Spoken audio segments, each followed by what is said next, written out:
It seems like something every libertarian YouTube channel has to do these days is make debunking videos towards statists, which makes some sense. I mean, there are millions of statist videos on YouTube while we only make up a tiny percentage. So I figured I'd try my hand at it.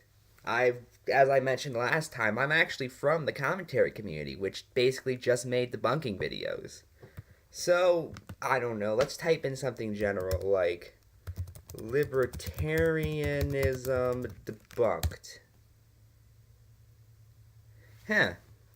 The first result is a video by the Young Turks. Well, I was a fan of them back when I was a liberal. So, maybe this will make some good points. It's a little old, but worth a shot. Hey, it's Hassan Piker, who's doing the video, who has since declared himself a communist. Yay! To Hassan's credit, he actually opens the video giving a very good explanation of our ideology. That being, we want a world where you pay minimal taxes, government does not intervene in your life, and you're free to do whatever you want as long as you don't harm anyone else. So, maybe this will make some compelling arguments. It won't. Spoilers. I'm just doing that to fool you, and it didn't work, as I just told you. Wait, never mind. He lists people who are most likely to have you heard libertarianism be Gary Johnson, which, okay, he was the last nomination for the Libertarian Party, both in 2016 and 2012. Although a lot of libertarians criticized him, but okay. Ron Paul, which is accurate, I'll give you that. Although there are still some issues where I'm shaky with him on, but that's another story.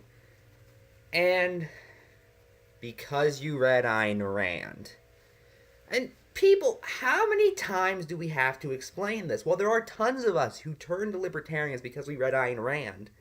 They are far from the majority. In fact, a lot of us either found Ayn Rand later or aren't even fans of Ayn Rand. I'd recommend for more detail you watch Shane Killian's Quickie on Ayn Rand, as it basically explains that perfectly. Really, I think the best evidence that Ayn Rand is not as popular in the liberty movement as most people think is just how few libertarians call themselves objectivists. I mean, the only mainstream anarcho-capitalist slash libertarian who refers to himself as an objectivist I can think of is Penn Jillette, who, to be clear, I am a fan of.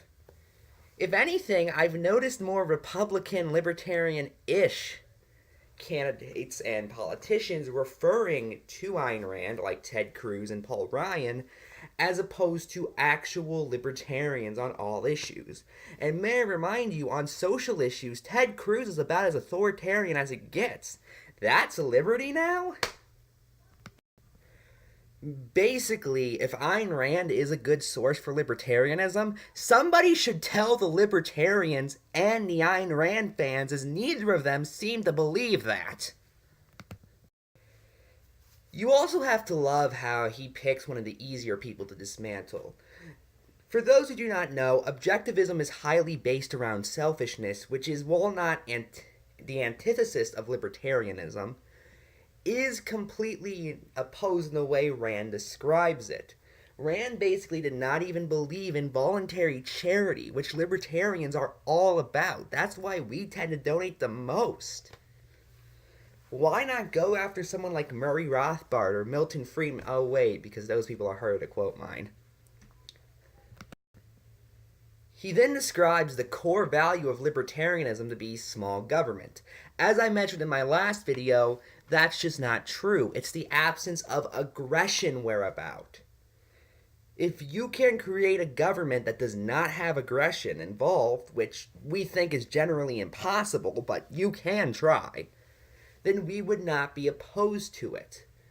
We've seen authoritarian societies and communes that we don't care about because everyone is doing it voluntarily.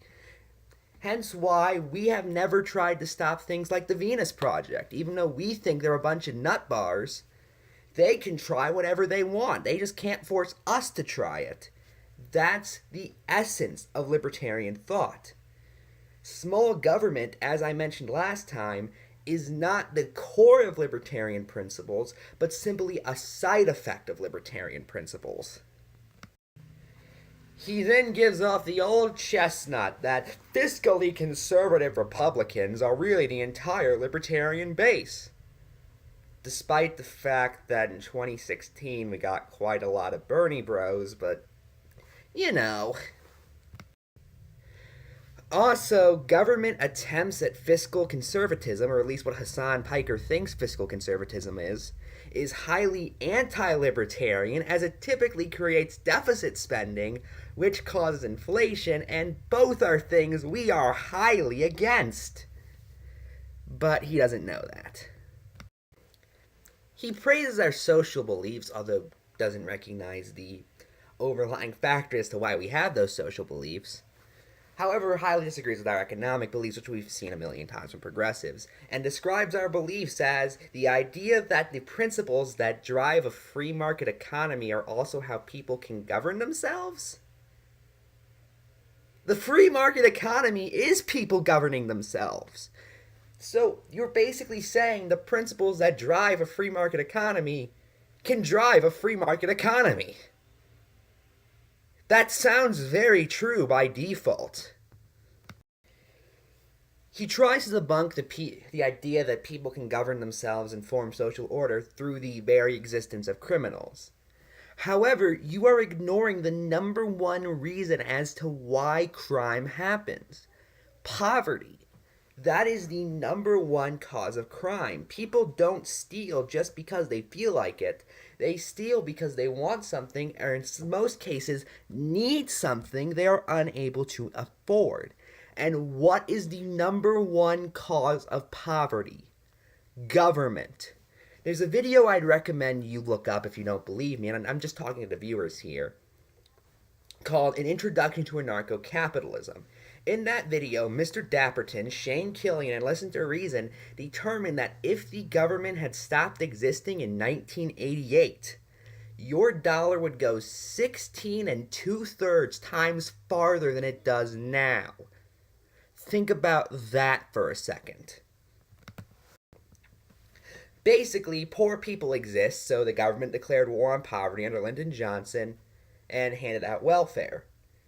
Then they started taxing that welfare in the Reagan era. Then they also established how much before you could no longer get welfare, doing means testing, which sounds like a great idea. However, then that makes it that if you gain a certain amount of wealth, you end up losing money in the long run, encouraging more people to receive welfare. Not by any fault of their own. Most welfare recipients do want to get off of welfare, but they can't because they'll lose a large amount of money. And then, because your life sucks, you may get addicted to a drug. Not your fault. That just happens sometimes.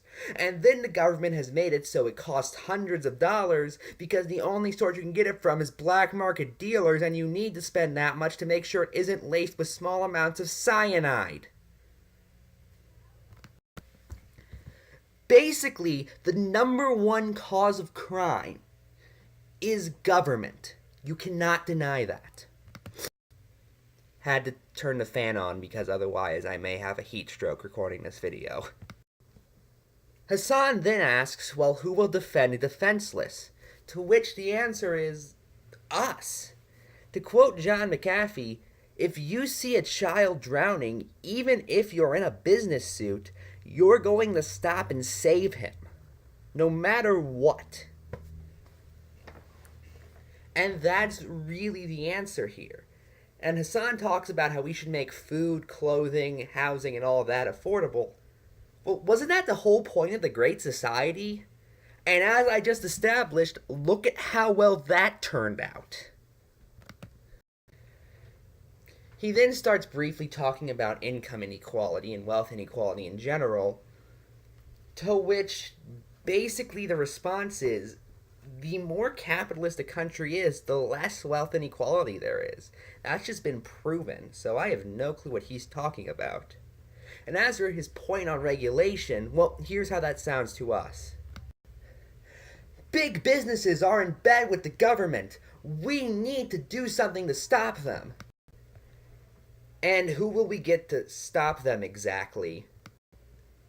The government! Do you not see why that sounds really stupid?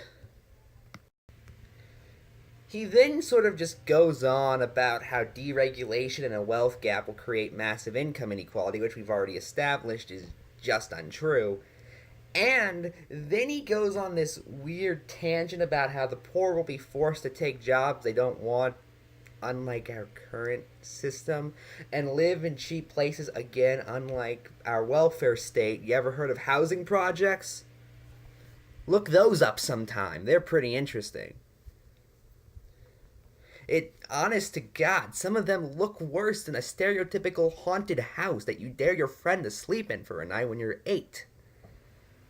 And then promotes movies where there's a giant wealth gap, so people rise up against their oppressors, as he puts it, and create a communist system, in which case, we'd still give them the freedom to do that. Libertarianism and free market capitalism include the right to not participate in it. If you and your comrades want to go create a commune, we won't stop you. In fact, if you find a way to make it work, we'll join you. The only thing we ask is that you don't impose force on anyone. That is it. There's also the question he just can't seem to answer, and that being, why would employers give their employees awful jobs and awful conditions if it just means they're going to rise up and kill him? That would actually create a huge incentive to treat your workers nicely so they don't kill you.